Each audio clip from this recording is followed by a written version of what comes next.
Hi everyone and welcome to this month's CiC monthly webinar. My name's Harry Key. I'm the head of Global Specialist Services at CiC. I'm a clinician, I'm a psychotherapist, and I lead this team that sounds a bit mysterious, Global Specialist Services. What we do is we support all of our global international contracts that include a lot of our trauma contracts supporting journalists across the globe.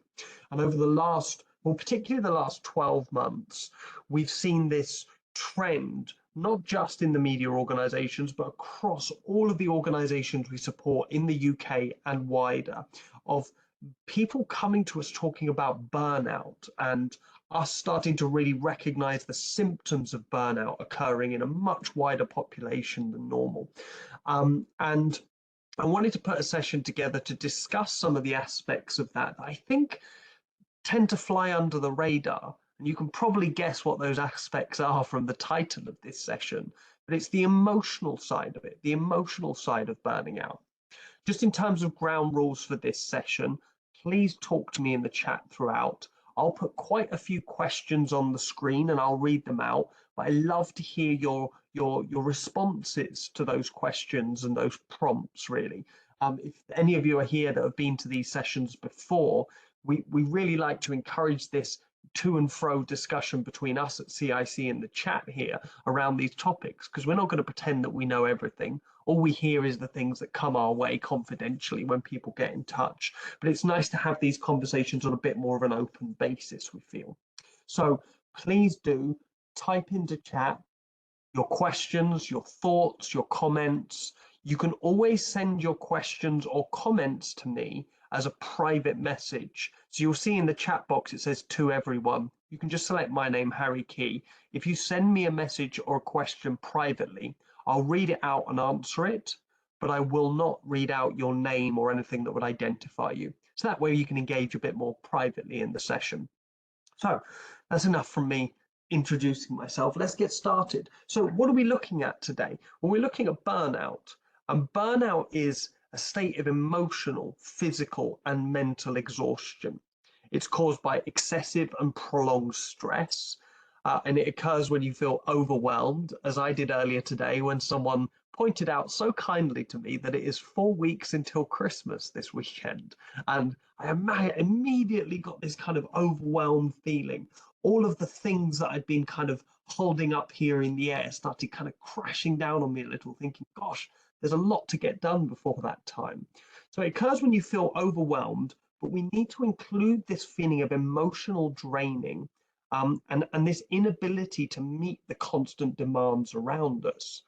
As the stress continues, and this is where the emotional side I think really kicks in, we begin to lose interest in the things that we'd normally do to support ourselves, and even just the motivation to get any kind of support or take a break or do something to change things up a little bit.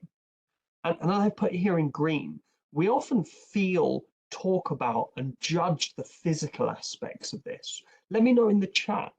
When you hear people talking about burnout, what do they mention around the physical side?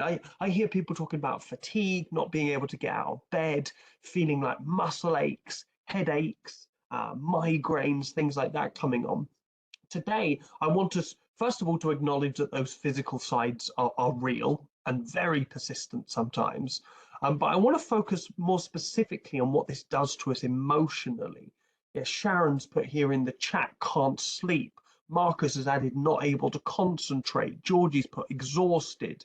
Tiberu says headaches, can't sleep, brain fog, waking up in the middle of the night, getting short and snappy. So we're starting to get some of the emotional and behavioral ones in here, which is great. Decision-making changes, no appetite, shutting down and can't communicate. People talking about burnout. Burnout equals beginning to feel toxic and openly talk about things to colleagues, about things that upset you in the workplace. Yeah.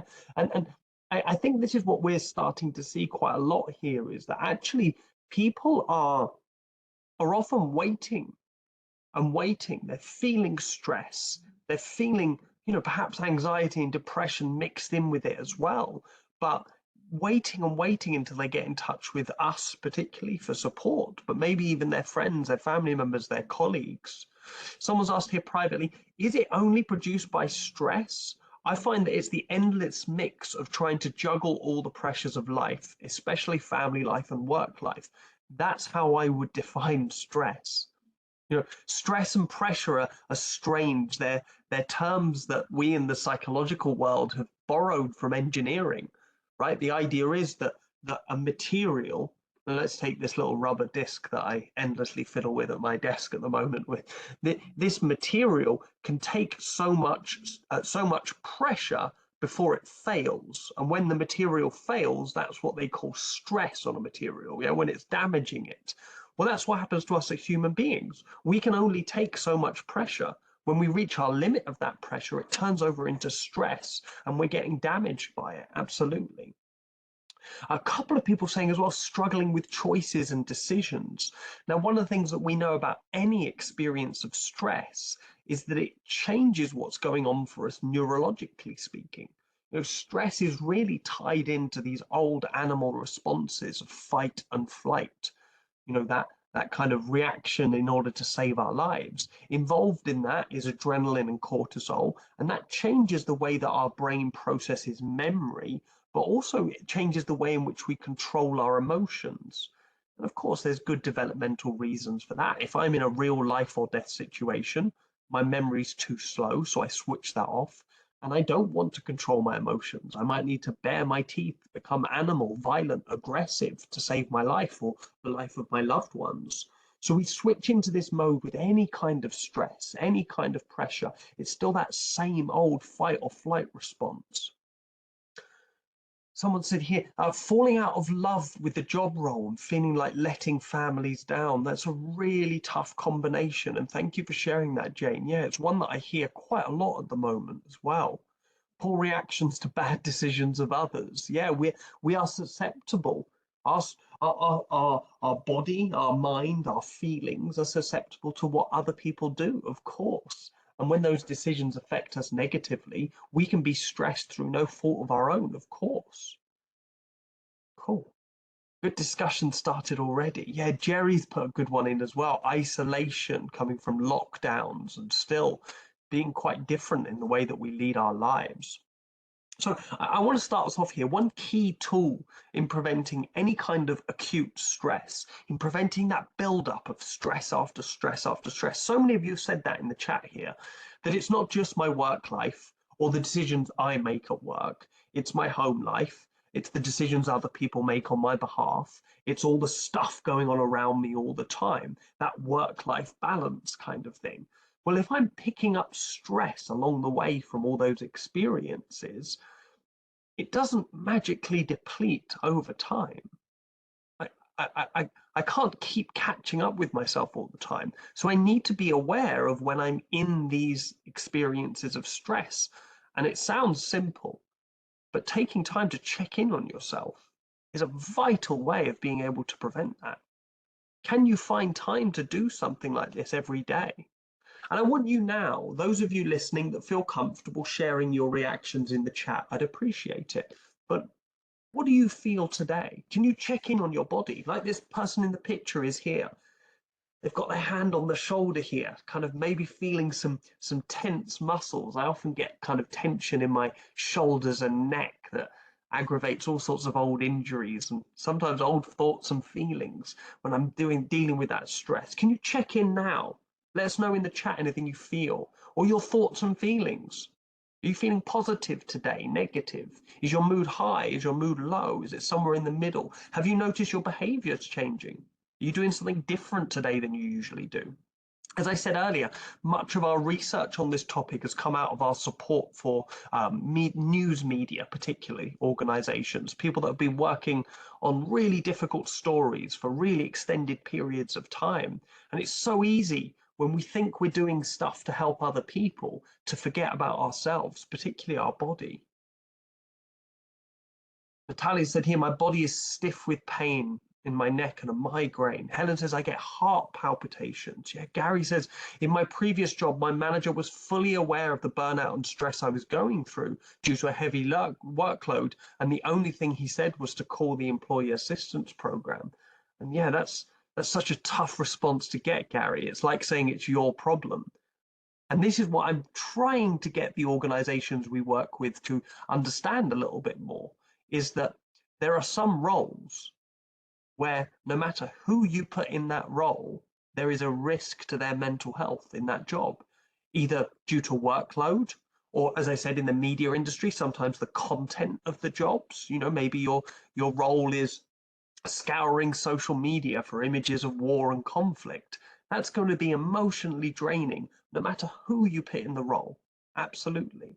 And yes, employee assistance programs, we're a great source of support, but we cannot do a huge amount to influence change on an individual basis in a team. It has to have understanding from management that, you know, workload sometimes need to be looked at and things like that.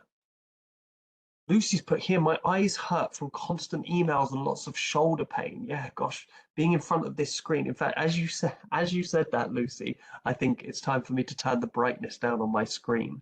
And those of you listening, I invite you to do the same. I do not need to be at full brightness. You can close your eyes and sit and listen. The information on these slides is slim and it's more about the conversation that we're having. So yeah, Nikki said, I feel positive today. That's really good to hear and really important to note those days where we're feeling positive. Perhaps we can push ourselves a little with that positivity. Perhaps we can see what capacity we've got here in London. As you can probably see by the fading light outside the window, it's becoming dark already. What can I do with that positive feeling as I go into my evening? Particularly, what can I do for me with that positive feeling? Claire said, I haven't achieved enough today. And we're going to come on to that topic in a little bit, this kind of productivity guilt that comes up quite a lot at the moment. I think that remote or hybrid working has really increased that for a lot of people. It can feel like I'm not doing enough really easily. I'm not going to get a chance to read through everyone's comments. There's so many coming through, which is wonderful. For those of you watching on the YouTube recording, you won't see these, but yeah, there are hundreds and hundreds coming in, which is lovely to see. Steve says here, despondent, unmotivated, tense body, not enjoying role currently. That is like, you know, when you have Google Maps and you put a pin in the map, that's a really important sentence you shared there, Steve. That's a pin in your map for today. That's how you feel right now. So our job is to look at what you can do to bring that away and bring in some different mood and some different thoughts and feelings. And look, it's not going to be a surprise coming from a therapist, but I think a good start to that is talking about it with our loved ones, our friends, our family members, maybe talking about it a little more at work if we feel confident, if we feel it'll be accepted. And then, yeah, taking some time to put yourself as a priority. Chantel says feeling flat, not high, not low, emotionless. Okay, so maybe quite tired. I think sometimes when we're pushed to that level of tiredness, that kind of that emotional content kind of disappears. Jane adds here, it's when a bad day at work impacts on my home life. That bothers me the most, but I don't want to take work issues into my home. We have enough going on as it is. You have a really good point, Jane. And look, I am in my home, as I can see on camera, so many of you are as well. It's really easy to bring our work life into home. Also, however, perhaps there's things that we can do to be different from that. Perhaps there's things I can do to put a boundary in my day between my work life and my home life. If I'm too busy to do something for 20, 30 minutes between my working day and my non-working day, then I really should be looking at the space I have in my diary. Because if I'm pushing work right up next to home, of course things are going to bleed over. Of course they're going to push over into each other. And they naturally do anyway. I'm the same person. Just because I put my work hat on and open up my laptop doesn't stop me from being Harry. I'm still exactly the same person dealing with the same personal issues. But if I can put some boundaries in my day, maybe I can help myself switch between those two a little better. I sometimes wonder if the commute I used to do was over an hour, which is quite long for, you know, where I live, which is quite central in London, in order to not have a long commute, but it always ended up being a little over an hour. And at least that was time where I would read a book, just stare into space, collect my thoughts on the way home from a day at work before getting back into the home life as well. Yeah. Richard says here, I try and do some fitness. Helps me take myself away from the work stress. Yeah. It would be a really good barrier between that working day and that home day as well. Cool. Useful discussion, everyone. As you see, I said most of the research in this comes from our work in the media industry. I actually stole this picture from an article in a British newspaper that was lambasting the BBC, saying, "Look, all these people on, British taxpayers' money sleeping at their desks. He's sleeping at his desk maybe because he's shattered. He might have been working for 14 hours that day." It's so easy to assume that just because someone's tired that they're not really thinking carefully. This person might be very well be burnt out. And I think that a lot of the themes I've changed a couple here from the research with the journalists that I work with, but a lot of these themes carry over into just about every industry. Let me know in the chat if any of these on this list really stand out to you. Sandra's already picked one up for us. If you're a foster carer, your home is your workplace and it's 24/7. Yeah, I'm seeing so many people feeling on call 24 hours a day from their job. It's not often written into people's contracts, but there it is. The ability to pick up my emails, my Teams messages, Slack, WhatsApp, Signal, Telegram, whatever it is. I've got all of these different communication challenges here. Carl says, yep, academia, absolutely. Georgie adds in unfair treatment at work. Yeah, we're going to touch on that in a minute, Georgie. Thank you. Wendy says productivity guilt is a great description. Yeah, we'll talk about that too. Manjit says overworking as a coping mechanism in my previous role. Yeah. Sharon says trying to manage the chaos created by someone else puts on extra pressure. Emma says being in an office has been a godsend. My job is ridiculously high stress for deadlines, finance. Yeah, I have a few friends and colleagues that work in finance, and there's times of the year where I just know I won't see them. Times of the week sometimes where they're just completely out of action. But the kindness of my colleagues who check in on me has reminded me people are generally good and kind. I'm also a mental health first aider too, so often hear other people's stress, and that stays with you. Yeah, it does. Any of you here in those kind of supporting roles, do make sure you're getting some sort of supervision and support for yourself. It's hard to take all that on. To the person who said here in the chat that they were a foster carer, yeah, it's not just 24/7 physical work, it's emotional as well. You're dealing with the minds of many other people as well. Jane says, so busy it's hard to even get off my chair when I'm at work. I've got so many good comments coming in here. I wish I could get to them all. I'll have a look through them all afterwards, of course. So that relentless pace of work, seeing more and more people being on 24/7. Monica's put here, worrying about taking time off because of the overwhelming work when you return back to work. Yeah. Laura says, in New York, sometimes we see policemen sleeping in their cars. I saw that firsthand this summer. Yeah. In fact, they were sleeping standing up. Just trying to catch a couple of Zeds in the middle of a probably triple shift. Sue says constant media or political criticism of lazy civil servants at home. Yeah, absolutely not helped by, some colleagues within the same system as well. Claire says here, made to feel like I'm not good at my job and not being recognized for working myself into the ground. I have a child with special educational needs, and so have a whole different load of stress when I get home. Really good comment, Claire, and we're going to touch on that in a second. So we've also got unclear communication and boundaries, hybrid working, chaos. Does everything feel like it's in hand and comfortable, or does it feel like this kind of cloud around us all the time at the moment? So many people I speak to feel like that. They feel like they're only managing to do the thing in front of them, which, by the way, is all human beings are capable of. But there's this kind of cloud around them of all the other things that could be going on. Someone said here privately, taking care of my parents, needing nursing care besides the full-time job makes it a 24/7 jobs. Yeah. You end up working twice if you're doing any kind of caring. Sharon says here, I totally agree with Claire. I feel like I'm no good at my job, but actually I know that I just have too many things to do. So how can I do a good job? And that's the difficulty, Because as soon as we slow down and take our foot off the gas, all the other stuff piles up as well. There's so many people working with really unachievable workloads at the moment. We are dealing with, as someone said earlier, loneliness, lack of connection. We've been separated and pushed into this separated state of being, which can feel quite nice in the winter when you're looking to hibernate a little and, batten down the hatches. But we still need that social contact as human beings. Many of us are overworking as a coping mechanism. There's a few different ways that's been written in the chat here, right? Particularly when people cannot take a day off because it ends up making the days when you come back more stressful.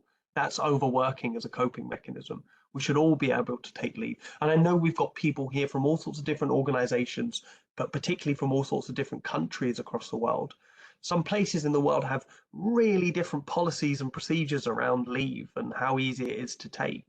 I'm sometimes reminded when I speak to my colleagues in the US, actually, how easy we have it sometimes in the UK with the amount of leave and how we should take it here. But that doesn't mean that we come back to an easy week once we return. Leslie says, I work at 100 miles an hour every day, and it's not uncommon for me to send more than 100 emails a day. Wow. Well, look, we've got 35 minutes or so left in this session, Leslie. My challenge to you and to anyone else feeling the same is to close Outlook or whatever your email thing is, shut the phones off, and just try and take some time here for yourself to disconnect from the work and pay attention to your needs for a little bit. Yeah. And that productivity guilt, I think a lot of that lies in how we're used to people seeing and recognizing our work. But if I'm sitting at my desk here at home, who knows when I got here this morning? Who do I prove to that I've worked really hard today? Especially when I'm not particularly producing anything, when I'm just working on lots of different little things, just keeping my head above water, it can feel like I'm not being productive. And certainly if no one can see me, it can feel like no one really knows where I am. And as he says, close Outlook, don't know if I can. I have a fear of missing out. Those emails will be in your inbox when we're done. They don't disappear.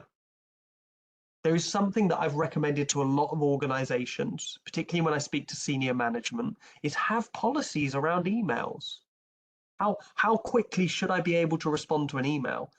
Bearing in mind, email was brought in to replace fax machines, right? Think how long it took to read, write, and send a reply when fax. Just slow things down a little bit and try and get within your team at least the agreement that if there's something urgent, you will call me. All of us have a telephone attached to us 24/7 these days. If you need me for something urgent, call me on my phone. If you email me with something urgent, I might not respond for 24 hours. Tracy says here, I don't have emails from work on my phone. We're expected to not send emails after 5:30, but then people send things in a group chat. Yeah, people find their way around those things. Huh? And look, I don't know how many of you have seen this pyramid before. You'll have heard it referred to as the hierarchy of needs. It was developed way back when by a psychologist called Abraham Maslow.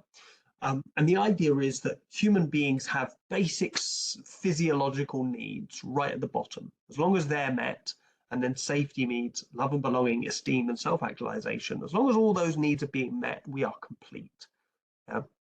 We have got everything we need as a human being.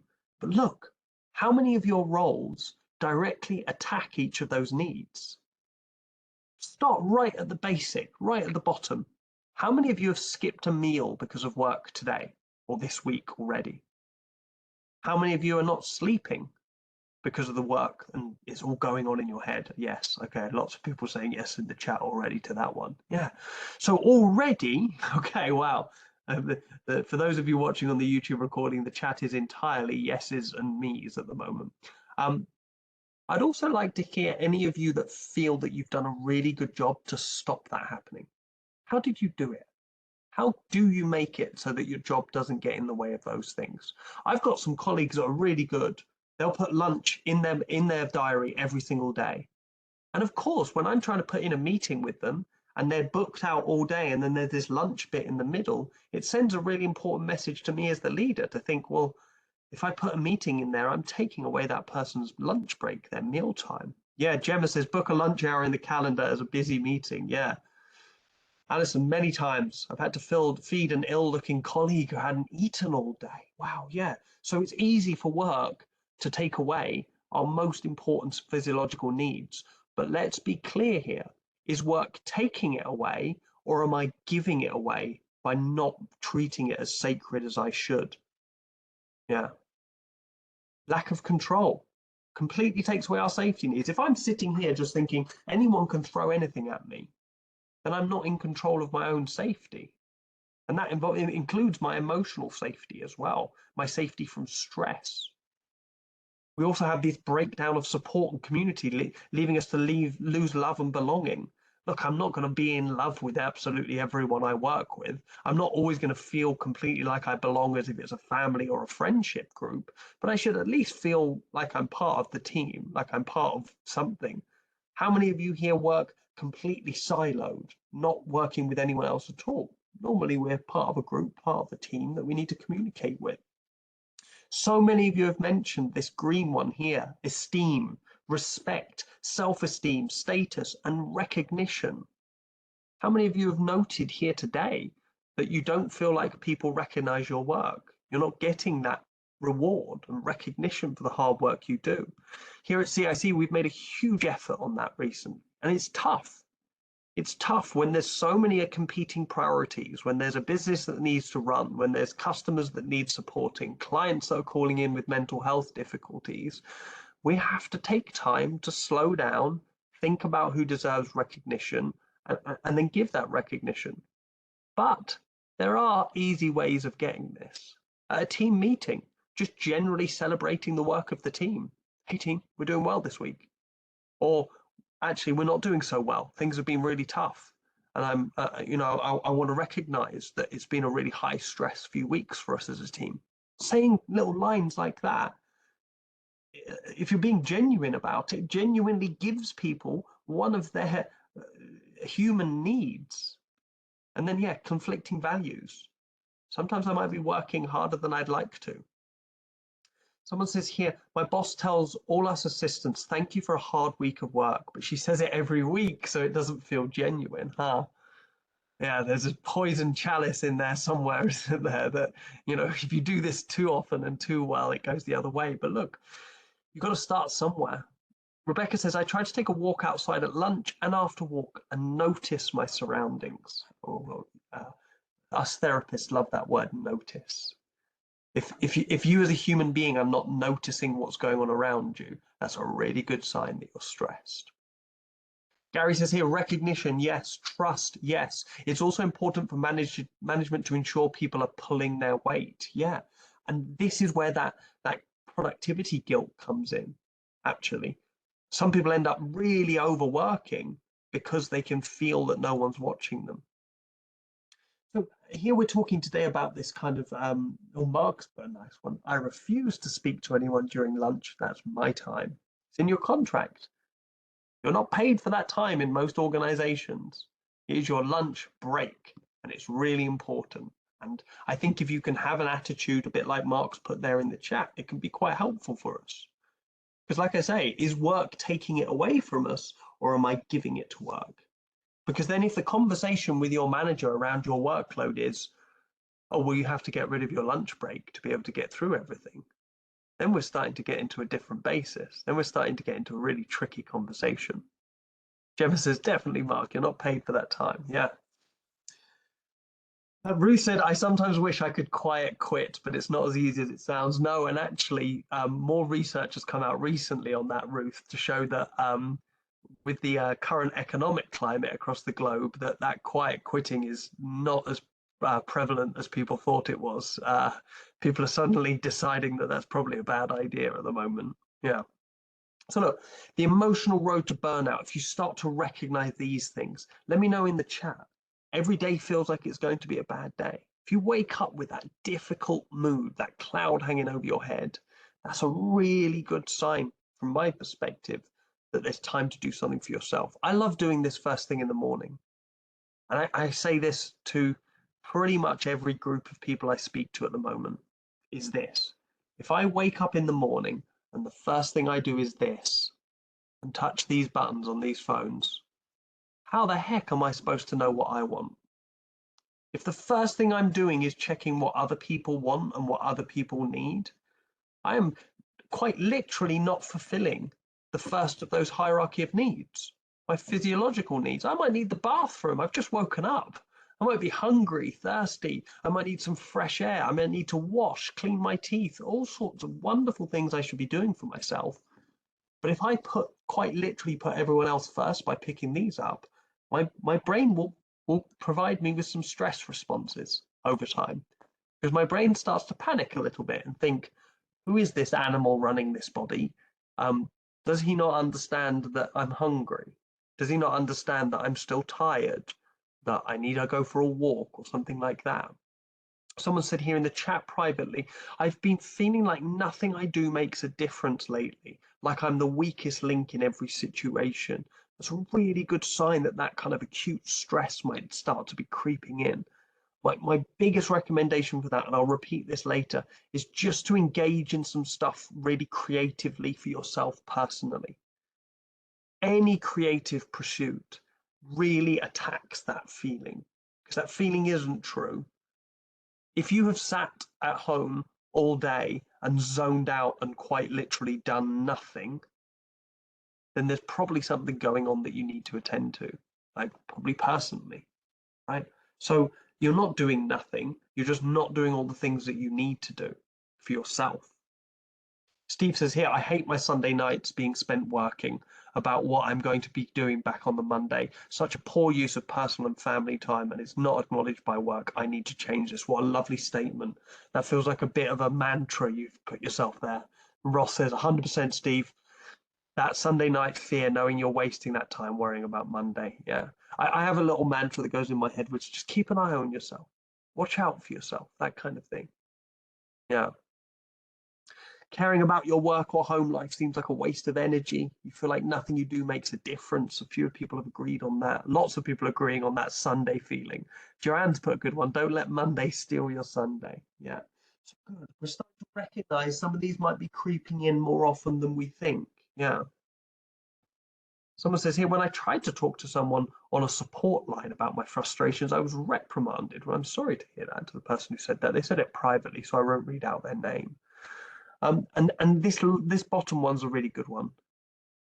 Does it start to feel like the problems are yours and yours alone? Like it's some sort of cross to bear and you deserve it? I heard a little bit in that comment of I'm not achieving anything that I'm supposed to achieve. It's kind of like it's our fault. Yeah.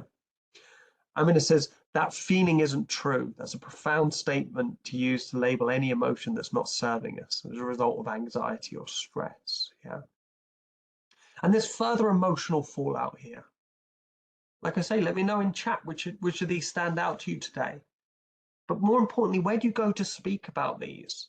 If this is the fallout, if this is the result of you at work, we need somewhere to process these emotions. You'll probably hear people in my line of work talk about that kind of thing all the time. Process those emotions. It sounds so simple and so wonderfully easy to do. Oh, well, just turn your computer off and process those emotions for a few minutes.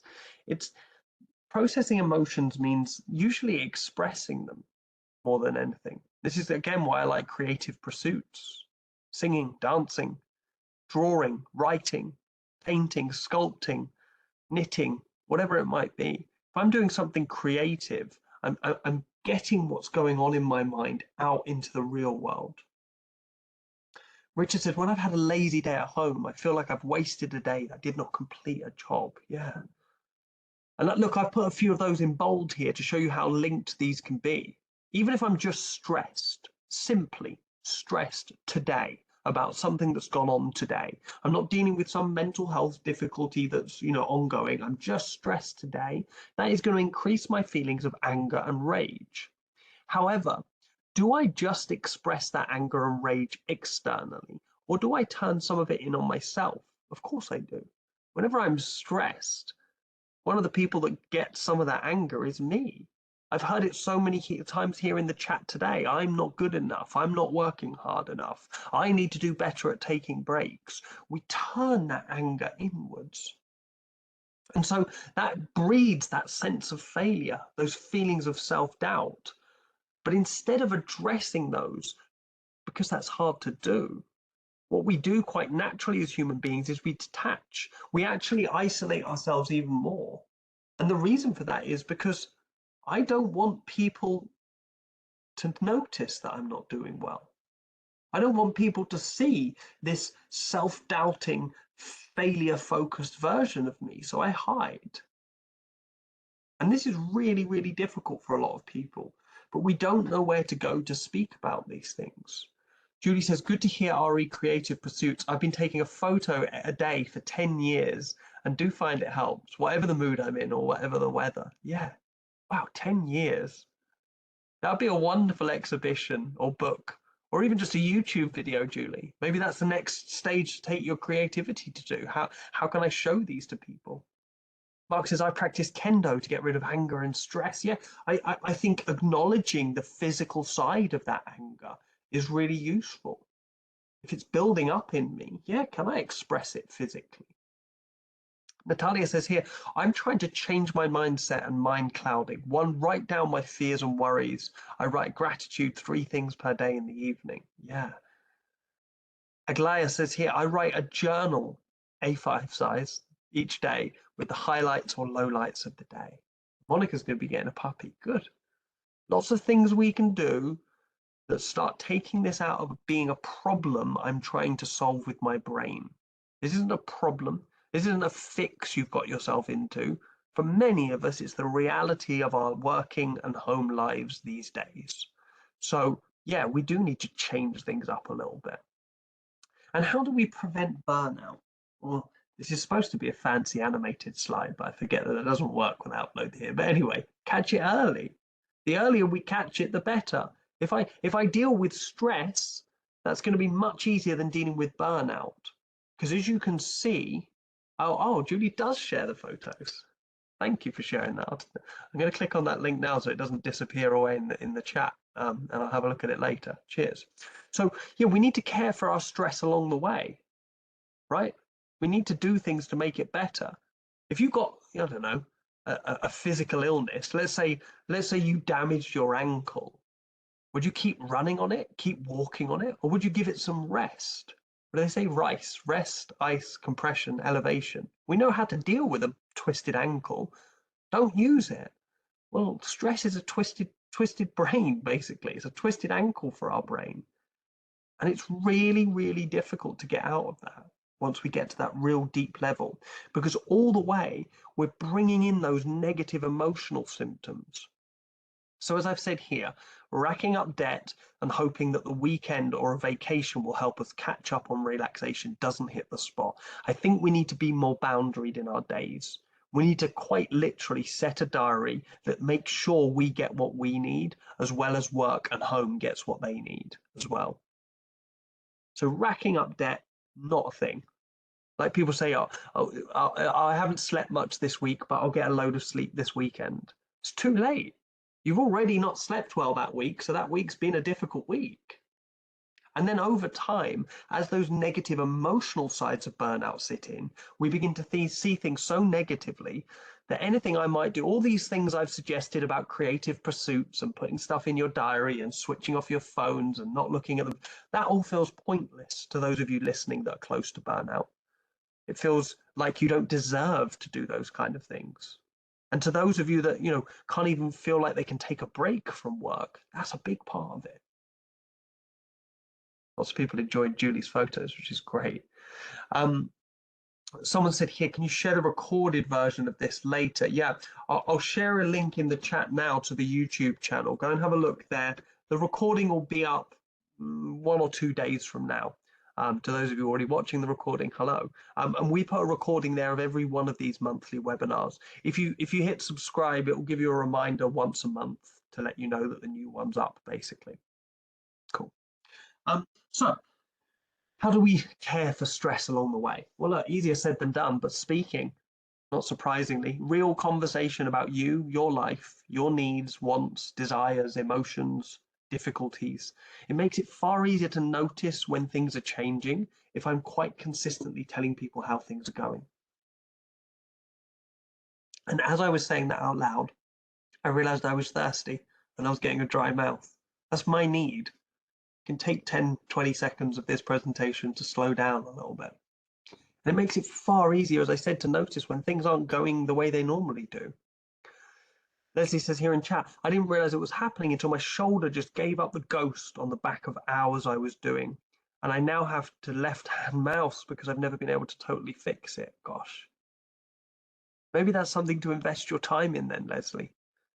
The NHS, if you're in the UK, has some fantastic physiotherapy on offer. I can attest to it myself with my own shoulder problems. So yeah, yoga and physio. Yeah, brilliant. You know what you need. Now all you need to do is find time to get those needs met. Chris says here, if burnout is such a problem to the workforce, which it is, then maybe organizations need to take a slow, long, hard look at themselves and set realistic and human KPIs. I agree. I agree. Sometimes people are rated on their performance and it doesn't feel very human. Yeah. Rachel says, talking can be hard. Everyone is busy and it's hard to feel like I can bother them with my problems. And as I said on the last slide, it starts to feel like we don't deserve the help. Your loved ones care about you. Your friends and family members care about you. Not always, and not all of them all the time, sure. But if you can't get that support there, come and speak to us at CiC. That's exactly why we exist. We're not gonna solve all the problems for you, but we will give you the space you need to start processing that. Prioritize.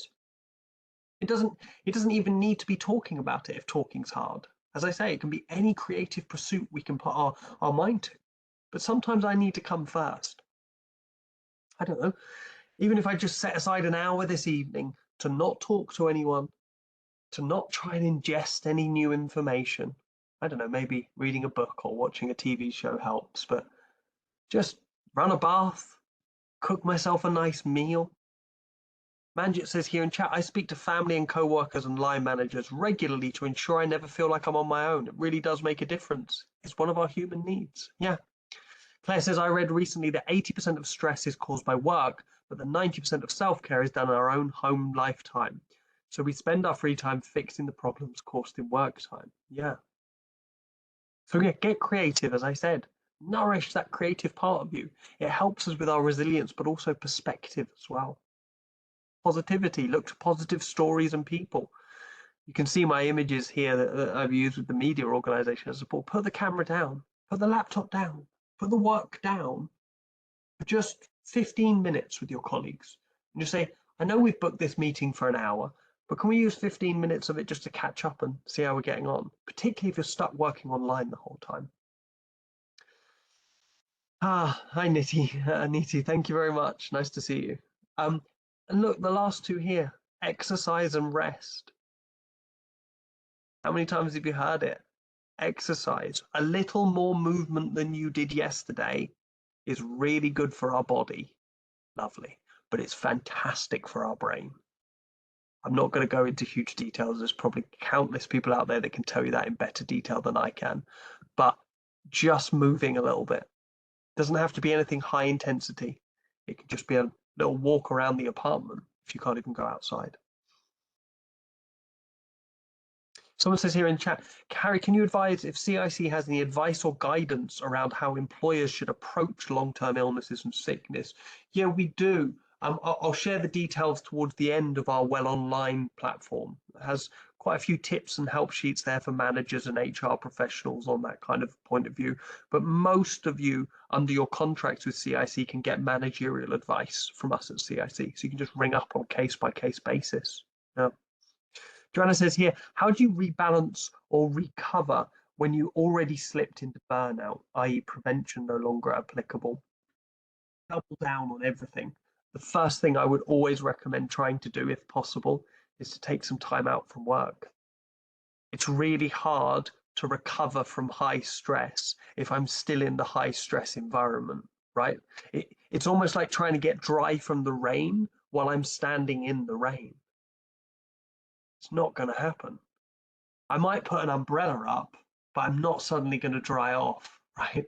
I need to get warm and comfortable.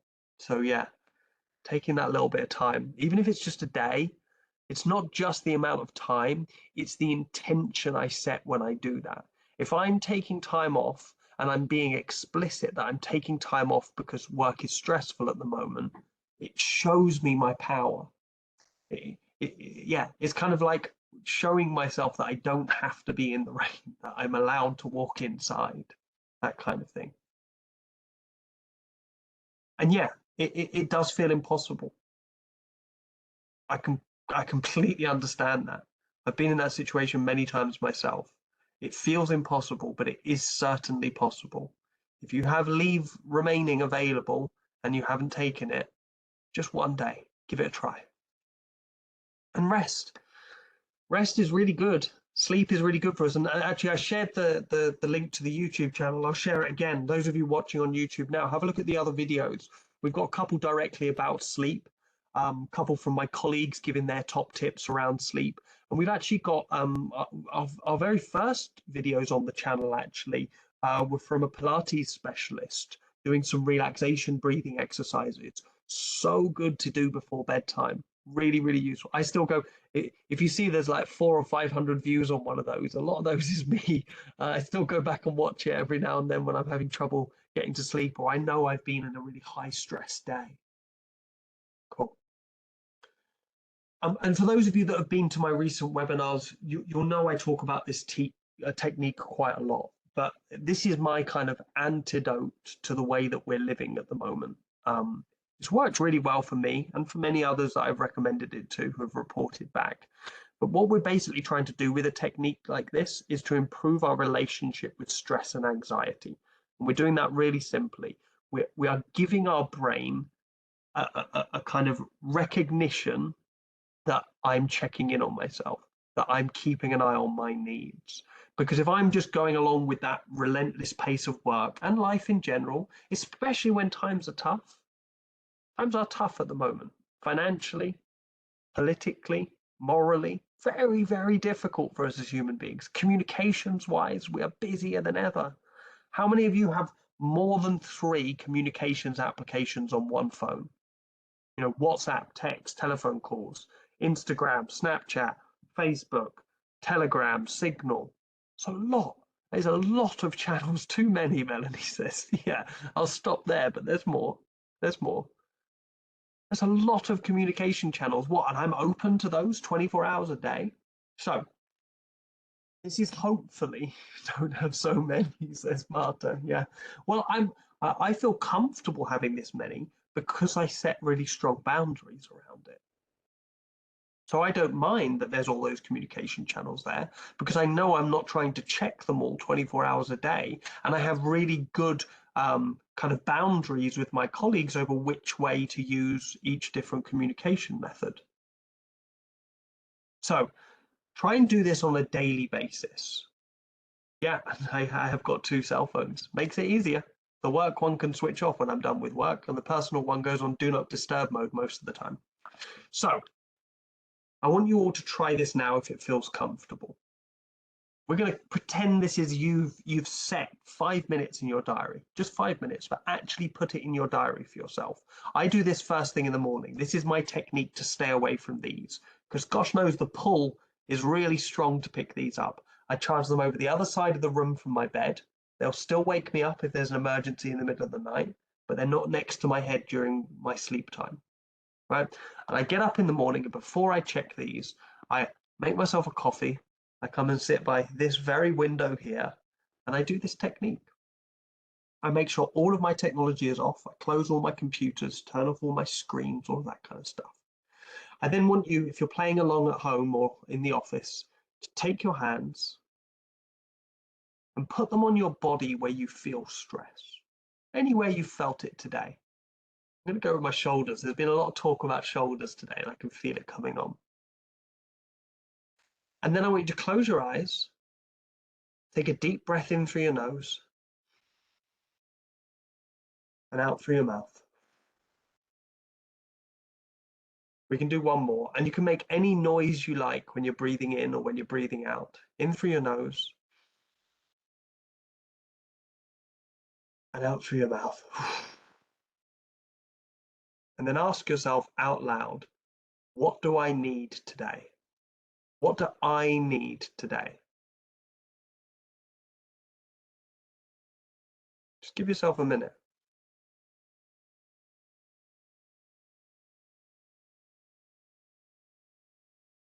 That's it. Nice and simple. Let me know in the chat what you came up with. For me, it was quite an easy one. Just need to switch off at the end of the day today. I've got the first thing my brain actually thought of was my working day tomorrow. So it's so easy to slip into those things. I've got an early start and a late finish, but I've put stuff in my diary so I can have breaks throughout the day. And the best thing for me to do is to have a really relaxing evening this evening. Really power down, really switch off, get some really good rest so that I can do what I need to do tomorrow. Georgie says, put the washing out. Lovely. Aglaya says, a cup of tea in a warm room to sit in on my own. Lovely. Please go and get that. That sounds so good.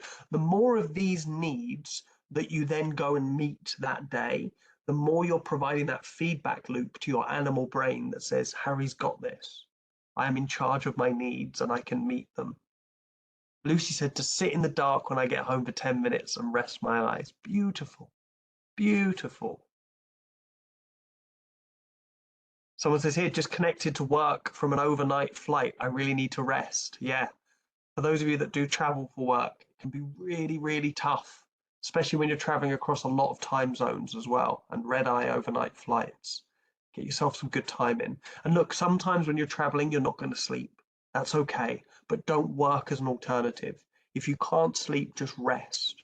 Put on whatever crappy old movie is on the TV or read a book.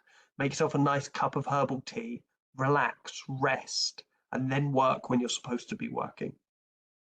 Louise said, I said tonight I need a nice bubble bath before bed. Lovely. Brilliant. Mark says I need a pint. Yeah, that comes up sometimes too. Mandy says, chat with my teenager. Wonderful. Really good. Rachel says, also a glass of wine. And Hamike says, a yummy dinner. Good. Make yourself your favorite dinner. Doesn't have to be the healthiest thing out there.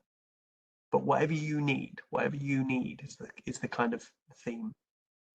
I've left this slide in here, but I think we've spoken a lot about your experiences. But I want to let you know that please send any questions in the chat. I know I haven't been able to get to every message and every question, and I apologize if I missed yours and it was a really good one. But we're here at CiC. Me and my colleagues are manning the phones 24 hours a day, but not in 24-hour shifts. We take it in turns. So please give us a call. Oh, someone said crafts tonight. Lovely. Lovely. Someone says here, I'm so busy, but I think I procrastinate a lot, so not very productive. Any tips to stop procrastinating? First of all, take the punishment out of that. You are productive. You're very productive. We all are these days. We're way more productive than generations and generations before us have been. Think about how much less productive any office-based job was before the invention of telephones, and then bring in fax machines, and then the internet and email and instant messaging and online meetings, and all of a sudden we're being very, very productive. What you're doing when you're procrastinating is you're reaching your limit of productivity, and human beings probably have about 90 minutes at peak, on average, at peak productivity. So when you're procrastinating, take a break. Go and do something for yourself for 5 minutes and then come back to it. That's absolutely fine. That is a natural human productivity cycle. We don't need to be going full blast 8, 9, 10 hours when we're working. Take those breaks and make them realistic. Gemma says, CiC were fantastic when I reached out with Burnout. I'm really pleased to hear, and thank you for sharing that. That means a lot to the other people listening here, Gemma, to hear that there is places that they can go. Aglaya says, I'm going to go and have that cup of tea in time for my next meeting. Yes, that reminds me, I should not add to your stress by taking you all right up until the hour. So the last thing that remains for me to do is to remind you all, and I'll put this in chat. There's a link to wellonline.co.uk. Those of you that are EAP subscribers, you might need your username and password. Usually your HR department will have it.